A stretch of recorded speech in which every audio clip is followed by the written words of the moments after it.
YTN 라디오 뉴스파이팅 김영수입니다. 4부 순서 이어가겠습니다. 화요일에는 정치권의 속사정 모두 풀어내는 정치 비하인드 시간입니다. 김진욱 전 더불어민주당 대변인, 이종근 시사평론가 나오셨습니다. 어서 오십시오. 안녕하십니까. 안녕하세요.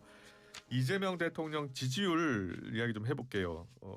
국정수행평가 리얼미터 에너지경제신문 의뢰였고요. 지난 23일부터 27일까지 전국 18세 이상 남녀 2,511명을 대상으로 조사를 했는데 무선 자동 응답 방식이었고요. 잘함 59.7, 잘못함 33.6%가 나왔습니다. 자, 대통령 지지율 전 지역에서 50% 이상이 나왔네요. 대통령에 대해서 이제 출범한 지 한 달 정도 되는데요. 네. 여전히 국민들의 기대감이 높다 이렇게 보여지고, 특히 대통령께서 지난 한 달 동안 보여주신 내용들 중에 인사, 굉장히 인사를 잘하고 있다라는 평가가 있어요. 네. 그중에서도 오히려 기업인이라든지 아니면 국민 통합 차원에서 전 정부 인사들까지도 유임시키는 모습들을 보니까 뭔가 좀 정말 할 수 있지 않나, 또 할 것 같다라는 기대감들이 일단 있는 것 같고요. 두 번째는 야당과 소통하고 협치하겠다라는 의지를 뚜렷하게 보여줬던 것. 취임식 당일날도 야당 대표들과 오찬했고요. 또 얼마 지나지 않아서 G7 다녀오시자마자 바로 또 여야의 대표들을 초청해서 오찬하시고, 이런 모습들을 보니까 과거에 윤석열 전 대통령과는 확연히 다른 행보를 하고 있다. 그런 부분에 대한 평가가 지금 긍정적으로 나타나고 있는 거 아니냐, 이렇게 평가할 수 있을 것 같습니다. 그렇군요. 이 조사에서 대구 경북이 50.1%, 서울이 53.5%를 기록을 했습니다. 자세한 내용 중앙선거 여론조사 심의위원회 홈페이지를 참조하면 되시고요. 이종근 평론가님. 지금 정치인은 이재명 대통령밖에 안 보인다라고 생각해요. 지금요? 원래는 그럴 수밖에 없죠. 허니문이라는 게 그렇잖아요. 대통령이 집권해서 정부가 출범을 하면 대통령이 정책 얘기하고 협치 얘기하고 기사량이 많아져요. 당연히. 그리고 그만큼 기대가 하고, 국민들은 일단 그분을 찍든 안 찍든 간에 어떤 정책을 얘기했을 때 그거를 전략적으로 판단하진 않아요. 그래 잘 됐으면 좋겠다. 이게 이제 허니문 기간이거든요. 그런데 문제는 뭐냐면 상대 당이나 상대 정치인이 보이지 않는다. 일단 민주당이야 원래 집권 여당이고 하다 보니까 이재명 대통령의 시간을 이렇게 좀 부추길 수밖에 없고, 근데 국민의힘은 정치인이 보입니까? 그러니까 대적할 수 있는 상대적인 어떤 그런 의미에서의 정치인 안 보입니다. 전대만 지금 계속 이야기하고 있고, 그래서 이런 상황이고, 말씀하신 거 하나씩 제가 좀 토를 달겠습니다. 대변인님. 자, 1번. 저 기업 관련해서 굉장히 놀랐어요. 역대 정부의 첫 번째 내각 인사 중에 가장 기업인들이 제대로 들어갔다라고 생각하는 게 가장 저는 기억에 남는 게 산업부 장관 김정관. 이분은 두산 에너빌리티인데 이게 사실 SMR, 최근에도 SMR과 관련해서 굉장히 큰 기획들을 하고 있고, 소형 원자로예요. 소형 원자로. 근데 이 부분이 사실은 윤석열 정부에서 굉장히 강조를 하고 있는데 민주당이 늘 발목을 잡았던 거거든요. 근데 지금 산업부 장관을 신재생 에너지를 그렇게 주창하시던 이재명 대통령이 두산 에너빌리티 이게 상당히 원전과 또는 SMR과 이 부분과 관련돼서 상당히 우리나라에서 최고의 손꼽는 그런 기업 아닙니까? 원전 설비와 관련해서는. 그러니까 그게 상징하는 바가 저는 있다고 생각을 해요. 그런데 두 번째, 이게 유임을 했다. 그러니까 그 통합의 의미다. 그 통합의 의미라면 정치적으로 상징되는 인물이 저기가 돼야지. 그 유임이 돼야죠. 이 송 장관은 정치적인 장관은 아니잖아요. 송민영 장관이요. 정책적인 부분에서 그렇다면 뚜렷한 어떤 3년 동안 성과를 냈다. 성과 안 보이거든요. 갑작스럽게 그냥 국정 철학만 바꿨을 뿐이지. 이게 통합이라고 볼 수 있는 사람이 누가 있을 거면 협치. 대통령은 협치를 얘기하는데 민주당은 협치를 안 하고 있습니다. 그러니까 대통령은 좋은 말만 하는데 민주당은 바로 상임위원장 독식하고, 그러니까 투트랙 작전이 먹히고 있다라고 생각을 합니다. 그래요. 네. 평가를 들어봤습니다. 근데 이재명 대통령이 이제 여러 인사를 했는데 이제 송미령 장관 유임 관련해서 이제 말씀을 해주셨고, 김경수 전 지사도 지방시대위원장으로 위촉을 했네요. 네, 그렇습니다. 예. 김경수 전 경남도지사 같은 경우에는 사실 그동안 예. 자치 분권 또는 뭐 지방자치 그리고 뭐 균형 발전 이런 부분들에 대해서 상당히 많은 말씀을 해오셨어요. 네. 네. 본인이 경남도지사로 재직할 당시에도 부울경 메가시티 문제를 적극적으로 얘기를 했고요. 네. 지금 이제 이재명 대통령께서도 이 수도권의 일극 중심 체제를 다극화해야 된다. 그래서 5극 3특이라는 그 5개의 권역으로 분화시키고 그다음에 3개의 특별시를 만들겠다라는 건데 이 부분에 대해서 지방시대가 앞으로 해야 할 명확한 방향성에 대해서 김경수 전 지사께서도 잘 해내실 것이다. 네. 이런 뭐 기대감을 가지고 인사를 하신 게 아닌가 싶습니다. 네. 야당에서는 비판의 목소리가 높던데요. 아니 당연히 비판을 할 수밖에 없죠. 그 김경수 전 지사는 예. 징역형 2년을 지금 받고 사면 복권된 사람입니다. 이 징역이 어떤 거냐? 예. 바로 선거 여론을 개입을 했잖아요. 예. 여론을 국민들의 어떤 여론을 예. 사실 다 이제 민주주의의 어떤 선거로 반영이 돼야 되는데 그걸 왜곡시켜서 예. 공정성을 해쳤다고 해서 대법에서도 예. 이거 재질이 굉장히 안 좋다라고 판결문에 그런 뉘앙스로 판결문을 썼잖아요. 예. 그런데 행안부 장관은 설이 나왔지만 그야말로 아마 핵폭탄이었을 겁니다. 만약에 예. 행안부 장관으로 지명을 했다고 한다면 네. 그런데 지방자치와 관련된 균형 발전을 위한 위원회 사실은 딱 보여요. 친문한테 주는 파이. 친문한테 떼어주는 파이 이렇게 예, 보여지거든요. 예. 두 번째는 뭐냐면 와 진짜 아까 저 인사 말씀을 예. 아주 칭찬해 주셨지만 인사를 딱 보고 드는 생각이 와 이재명 대통령은 지방선거에 진짜 진심이시구나. 전부 다 지방선거를 위한 지방선거에 의한 지방선거의 인사였다. 뭐 이번 김경수 지사도 경남도지사나 또 다른 어떤 뭐 지자체 거 아니까 전재수 지금 지명자도 부산시장, 우상호 강원시장, 강훈식 뭐 아산시장 쭉 나열하면 와 3선 이상의 그 의원들이 전부 다 각각 지자체장에 물망에 오르는 분들이다. 한다 보면 이거 진짜 하나 더 선대 본부장 출신은 행안부 장관. 와, 이 선거 공정관리 하셔야 될 분이 바로 직전 선거에서 선대 총괄 본부장을 하셨다. 선거에 진짜 진심이시구나. 라는 생각이 들었습니다. 그래요? 그 대통령께서 지금 뭐 그렇게까지 내년 지방선거를 위해서 지금 인사를 기획하고 준비하고 있다 이렇게 말씀하시는 건 이제 과도한 해석이시다 이런 말씀 좀 드리고 싶고요. 네.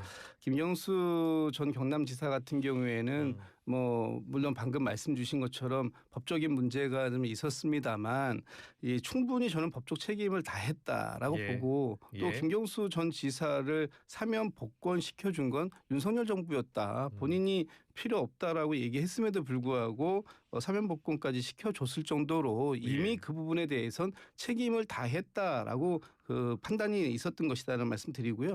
지금 이제 그 이재명 정부에서 장관 후보자로 지명됐거나 또는 지금 그 대통령실에서 그 뭐 대통령 비서실장이든 뭐 정무수석이든 이렇게 맡은 분들이 내년 지방선거 출마자들에게 어떤 스펙 쌓기를 해주기 위한 것 아니냐 지금 이제 이런 톤으로 말씀 주시는데 이미 그분들은 충분한 자격들을 가지고 계시는 분이고 그분들이 출마를 할지 안 할지 여부도 아직은 확인된 바가 없기 때문에 너무 이렇게 멀리 나가시진 않으셨으면 좋겠다는 말씀드립니다. 네. 다음 이슈로 넘어갈게요. 송원석 비대위 출범 이야기입니다. 송원석 원내대표가 이제 비대위원장 직무대행도 겸임하게 됐어요. 국민의힘 상황을 좀 여쭤보겠습니다. 황골 탈퇴를 강조했습니다. 하지만 김용태 비대위원장 본인이 봤을 때 개혁은 빵점이었다라고 이야기했습니다. 자, 국민의힘 지금 상황을 어떻게 보고 계십니까? 송원석 원내대표가 욕심을 부리지 말아야 된다라고 생각을 합니다. 무슨 뜻이냐면 원내대표는 원내의 어떤 그런 이 모든 상황을 통제하고 관리하는데 비대위원장이나 대표는 당정의 모든 부분들을 총 책임을 지는 것이거든요. 네. 그런데 왜 지금 겸임을 하느냐를 정확하게 보면 8월 전대 때문에 그래요. 그래요. 8월 2개월밖에 안 남았잖아요. 2개월도 안 남았죠. 그러면 전당대를 치르기 위해서 또다시 어떤 분을 비대위원장으로 하면 사실상 그 권한도 제대로 없는데 사실 좀 분산되잖아요. 그러니까 정확하게는 관리형 전당대회를 관리하기 위해서 지금 겸임을 한다라는 게 자기의 어떤 그 또 당위성입니다. 그런데 자꾸 침범을 해요. 어떤 침범? 목적이 있어요. 어떤 목적? 그러니까 전당대회의 당원 당규로 바꿔서 체제를 바꾸려고 하는. 근데 관리형 비대위원장이 체제를 바꿀 권한까지 있을까요? 저는 없다고 봅니다. 그런데 그걸 하기 위해서 지금 겸임을 하는 것처럼 보여요. 어떤 거냐? 집단 지도 체제가 자꾸 보입니다. 이게 집단 지도 체제 물론 민주당도 하고 국민의힘 계열 정당도 했었어요. 그런데 할 때마다 어떻게 됐죠? 봉숭아학당 돼요. 옛날에 뭐 방송에서 다 얘기됐지만 김무성 대표와 서청원 최고위원 간에 매일 다퉜거든요. 문재인 대통령 당대표 시절에도 마찬가지예요. 맨날 봉숭아학당이었습니다. 노래 부르고 막 뭐 최고위원회에 의해서 그거를 지양하자 해서 전부 단일 체제로 바뀌었거든요. 그런데 왜 지금 이렇게 하느냐? 선거에서 패배한 책임을 지고 싶지 않은 기득권 주류들이 그대로 그러니까 그 집단 지도 체제로 가면 그러니까 그 교체가 되지 않고 남아 있을 수 있다라는 계산 때문에 하는 거 아니냐. 이런 비판이 있거든요. 그래서 비대위원장을 겸임하는 거군요. 네네. 과거에는 이제 보통 비대위원장이 사퇴하면 직무대행을 맡게 되는데 이제 비대위원장 겸임이기 때문에 당원 당규도 바꿀 수 있는 거예요? 당원 당규는 주로 이렇게 합니다. 그러니까 당원 전당원 투표라든지 아니면 전국위라든지 그러니까 마지막 의사결정이고는 그렇죠. 있죠. 마지막 의사결정은 최고위에서 비대위에서 해야죠. 알겠습니다. 지금 이제 비대위가 관령 비대위가 되는 거예요. 국민의힘은. 그리고 이제 전당대회가 곧 열리겠죠. 8월 중순이 예상되고 있는데 누가 될 것 같습니까? 누가 나올 것 같습니까? 먼저? 일단 뭐 나오실 분들은 좀 있으신 것 같아요. 예를 들면은 뭐 한동훈 전 대표, 김문수 전 후보, 그리고 안철수 의원, 나경원 의원 지금 뭐 여러분들이 지목이 되고 계시는데 뭐 이제 지금 좀 전에 말씀 주셨던 것처럼 국민의힘이 지도 체제를 집단 지도 체제로 갈 것이냐 아니면 단일성 지도 체제로 갈 것이냐 하는 부분에 따라서 또 출마 여부를 또 결심하실 분들도 계실 텐데 지금 이제 제가 성원석 비대위원장 오늘 출범하시는 날이니까 좀 죄송한데 그럼에도 불구하고 지금 맡고 계시는 역할이 비대위원장, 원내대표, 기획재정위원장 그리고 심지어는 뭐 사무총장 등등까지들 여러 개를 다 맡고 계셔야 돼요. 그래서 과연 송원석 그 비대위원장께서 앞으로 이 관리형이라고 하지만 앞으로 2달 동안에 당의 방향을 어느 방향으로 끌고 나갈 것인가 하는 그런 최소한의 방향성은 좀 제시를 해줘야 되는데 그런 걸 하실 수 있을까 모르겠다라는 거하고 지금 저는 이번에 김용태 비대위원장이 어제 이제 임기를 다하면서 한 기자회견을 보고 저게 지금 국민의힘의 정확한 현주소다라고 생각했던 부분이 김용태 비대위원장의 말에서 저는 찾았어요. 먼저 뭐라고 얘기하냐면 놀랄 만큼 빠른 변화를 보여주겠다고 했는데 놀랄 만큼 안 변하는 것을 보여줬다. 그렇다면 이번에 좀 전에 이제 누가 출마하실 거라 했는데 저는 누가 돼도 변하지 않겠구나 국민의힘이. 왜냐하면 친윤 소위 구주류를 대표하시는 분들이 당선이 되면 구주류의 입장을 그대로 가져갈 것이기 때문에 구주류의 기득권이 유지되는 상황 속에서 변화는 없을 것이다라는 것이고요. 또 그와 반하는 소위 친한계라고 한다면 그분들은 김용태 비대위원장의 전철을 밟을 가능성이 굉장히 높다. 당의 높은 주류의 벽에 부딪혀서 어떤 변화와 쇄신을 이끌어내는 것이 가능할지 모르겠다라는 이 회의론 이 두 가지 모두에게 그 접하는 상황이 오지 않을까 이렇게 보고 있습니다. 저는 희망을 좀 보는 게 그래도 국민의힘은 민주당과 좀 다르게 지도부의 뜻을 따르지 않는 당원들의 힘이 있다. 저는 정당 역사상 지도부가 그러니까 당대표와 비대위원장과 원내대표와 주류들이 획책한 후보 교체 이것을 그대로 따를 줄 알았어요. 그런데 당원들이 투표로서 그걸 막지 않았습니까? 이건 당원들의 힘이라고 저는 생각을 해요. 굉장히 건전한 상식에 기반한 그 당원들의 힘이 보였거든요. 저는 이번에도 물론 지금 많은 우려가 있습니다. 기득권 주류 그다음에 안 바뀌는 그런 영남을 기반으로 한 기득 주류들 그런데 그런 획책을 언제나 예상을 벗어나서 바꿔버리는 것. 저는 이준석 대표가 당대표 됐을 때 물론 이준석 대표가 공과가 있지만 그때 와, 이 당 희망이 있다라고 생각을 해요. 민주당은 사실 박지현 여성 비대위원장을 세웠지만 여성 비대위원장 청년 정치인들을 얼마나 키워냈을까라는 그런 비판이 있거든요. 내부에서 제가 들은 얘기예요. 민주당을 국민의힘을 부러워하면서 김용태 비대위원장도 사실은 아무것도 못했지만 그러나 그는 최선을 다했다라고 우리가 생각을 하거든요. 그 위치에서 권한도 없는데 그러면 저는 국민의힘은 어쨌든 그런 점에서 희망을 조금이라도 좀 봐야 되지 않겠습니까? 저도 그랬으면 정말 좋겠어요. 정말 그랬으면 좋겠어요. 당원들은 희망을 자꾸 보여주시는데 문제는 이 지도부라고 하시는 분들이 당원들과 다른 방향으로 달려가고 있다는 게 문제라는 걸 보여지는 거예요. 지난번에도 당원들이 가자는 방향하고 다르게 윤심만 쳐다보고 그쪽 방향으로 뛰다 보니까 지금의 이런 상황을 맞이한 거잖아요. 그래서 진짜 당원들이 지목해주는 당원들이 원하는 방향으로 갈 수 있는 당대표가 좀 나왔으면 좋겠다 이런 말씀 드립니다. 네, 잘 들었습니다. 지금 여야가 김민석 후보자 인준안 그리고 또 추경 예산안 심의를 놓고서 지금 충돌하고 있는데 먼저 김민석 후보자 관련해서는 어제 국민의힘이 국민청문회를 열었어요. 네, 국민의힘이 국민청문회를 열었습니다. 인사청문회에서 말로 하는 설명은 있었지만 실제로 자료를 통한 소명을 하지 않았잖아요. 단 한 건의 자료도 안 냈습니다. 제가 보기에는 한 5건을 냈다고 하지만 전부 다 자기가 만든 엑셀 이게 근거는 안 되죠. 공문서가 아니니까요. 이런 상황 속에서 김민석 후보자의 문제를 한번 제대로 파악해보자 해서 배추 그 450만 원 가능하냐 하고 농민이 불가능하다라고 얘기했고 도북자, 반도자 이런 표현들이 중국에서 흔하게 쓰는 탈북자를 지칭한다라는 것도 탈북자가 직접 나서 그건 배반을 뜻한다라고 얘기했고 각각의 김민석 후보자가 얘기했던 부분들 말로 한 설명들이 얼마나 사실 사실과 또 진실과 다르냐를 드러내기 위한 고육책이었다라고 생각을 합니다. 네. 민주당에서는 이 국민의힘이 정치쇼다. 국민의 정치쇼를 한 것이다. 역사적으로 사라져야 할 정당임을 스스로 인증했다라고 했어요. 오늘 일간지에서 어제 소위 국민청문회라고 하는 부분 그 사진을 이렇게 실어놨는데 그 사진 속에 배추가 18개가 쌓여 있었습니다. 그 사진의 캡션이 뭐라고 되어 있었냐면 배추는 죄가 없다예요. 그런데 이 말씀을 왜 드리냐 하면 청문회가 뭡니까? 묻고 답하는 거 아닙니까? 그럼 누구에게 묻고 누구에게 답을 듣겠다는 겁니까? 배추에게 묻고 배추에게 답을 듣겠다는 겁니까? 말이 안 되는 그런 행위를 했다. 결국은 김민석 후보자에 대한 인신공격이고 망신주기고 모욕주기를 다시 한번 재탕한 거에 불과하다. 그러니까 지금 국민의힘의 지지율이 안 나오는 이유가 이런 거예요.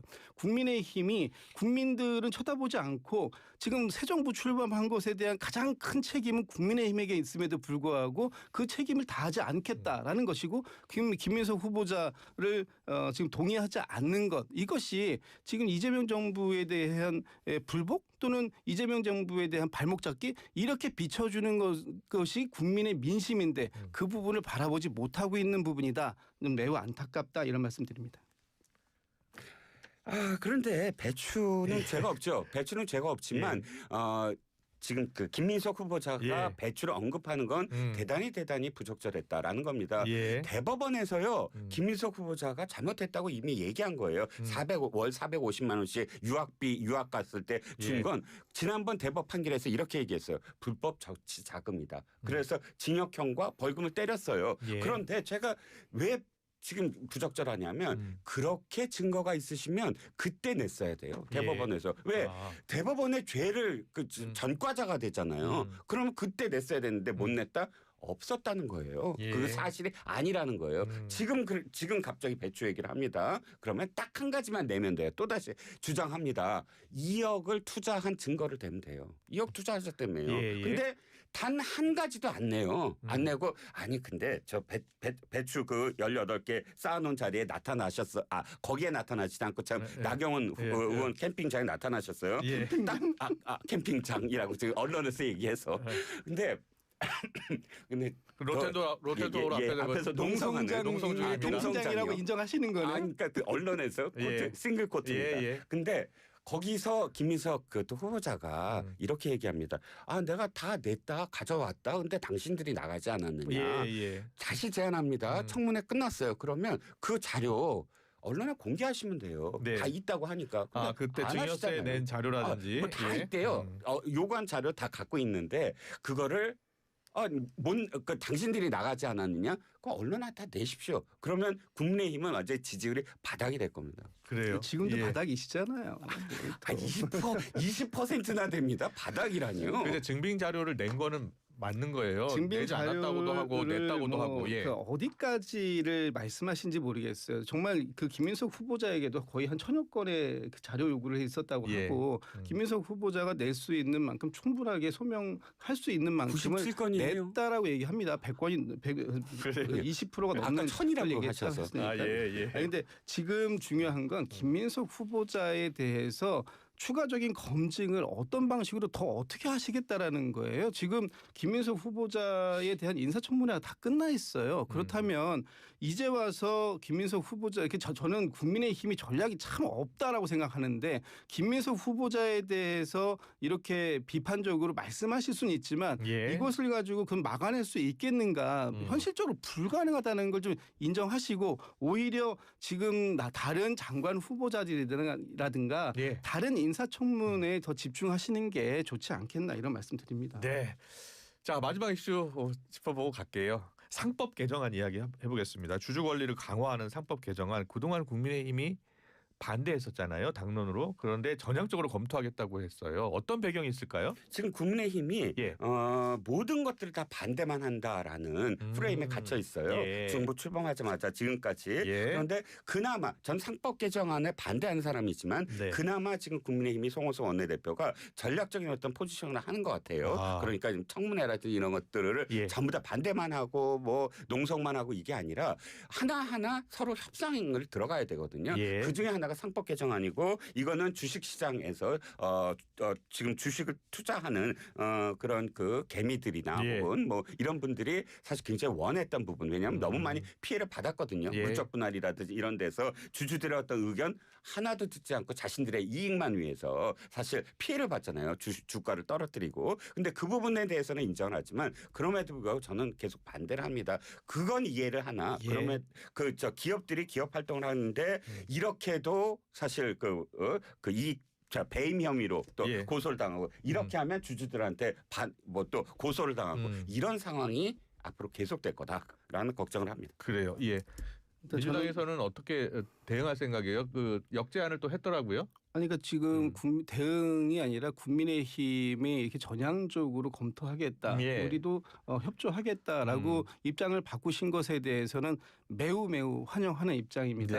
특히 어제 민주당에서는 이 경제단체들하고 또 간담회를 통해서 이 지금 상법 개정안 부분에 대한 서로의 이해를 좁히는 그런 부분들이 있었고요. 그 과정들 속에서 오히려 선 시행하고 후 보완하는 것에 대해서 많은 동의들이 있었다. 이런 부분들이 앞으로 이 주식시장에 미칠 긍정적인 효과 좀 기대할 수 있다고 보이고 그것들이 개미들 투자자들에게도 큰 도움이 될 것이다. 이런 말씀드립니다. 네. 여기까지 듣겠습니다. 정치권 비하인드 소식을 김진욱 전 민주당 대변인 이종근 시사평론가와 함께했습니다. 잘 들었습니다. 고맙습니다. 감사합니다. 네. 그리고요. 조금 전 8월 지금 8시 32분 행정안전부에서 요청한 전국 물놀이 순환 발생 안전수칙 안내 재난방송이기 때문에 꼭 전해드려야 합니다. 말씀을 드리겠습니다. 제 지역은 전국이고요. 무더위가 지속되면서 물놀이 중에 안전사고 위험이 높아지고 있습니다. 물놀이 시에 반드시 구명조끼 착용하시고요. 어린이는 보호자와 함께 하셔야 합니다. 비가 많이 올 경우에 물 밖으로 대피하고 사고 발생 시에 주의에 알리고 119에 신고하셔야 합니다. 기본 안전수칙 지켜주시기 바라고요. 또 학교와 가정에서는 학생들이 안전하게 물놀이할 수 있도록 사전에 행동요령 지도해 주시기 바랍니다. 이상 행정안전부에서 알려드렸습니다. 안녕하세요. 최정이에요. 제가 요즘 매일 먹는 건 바로 파란 라벨 저당 그릭 요거트 케이크. 파란 라벨 케이크니까 맛있는데 건강하기까지 너무 좋다. 아주 보통 날의 케이크 파란 라벨. 매일매일 파리 바게뜨에서 만나요. 울림이 계속되는 모든 것들을 우리는 명작이라고 부른다. 지금도 시간이 지나도 메르세데스 벤츠 S클래스 지금 가까운 전시장에서 아크릴 모든 것 에드피 아몰 판촉물 굿즈 모든 것 에드피 아몰 시사출력 모든 것 에드피 아몰 에드피 아몰 에드피 아몰 다양한 기프트 판촉물도 에드피 아몰. 안녕하세요, 정혜인입니다. 교보생명에는 아주 특별한 능력이 있대요. 바로 마음을 읽어주는 교감 능력. 요즘 시대, 요즘 당신에 맞춰 마이데이터로 더 정확하게 보험 생활을 밸런스 있게. 궁금하다면 지금 교감하러 교보로 감. 본 광고는 광고 심의 기준을 준수하였습니다. YTN 라디오 뉴스파이터 김영수입니다. 오늘 수사 여기서 마무리하겠습니다. 저는 내일 7시 15분에 다시 찾아오겠습니다. 고맙습니다. 안녕하세요. 카드 고객센터입니다. 고객님의 개인정보가 유출된 것 같은데요. 확인을 위해 이 앱을 설치하셔야 합니다. 혹시 이런 전화를 받아보신 적 있으신가요? 익숙한 카드사, 친절한 상담원, 믿을만해 보여도 이건 보이스 피싱입니다. 어떤 기관도 절대 앱 설치를 요구하지 않습니다. 카드 배송과 고객센터를 사칭해 앱 설치를 유도하는 보이스 피싱. 최근 가장 피해가 급증한 금융사기 수법입니다. 의심스러운 전화는 즉시 끊고 금융기관이나 112, 경찰에 신고하세요. 보이스피싱 예방 금융안전 캠페인. 초혁신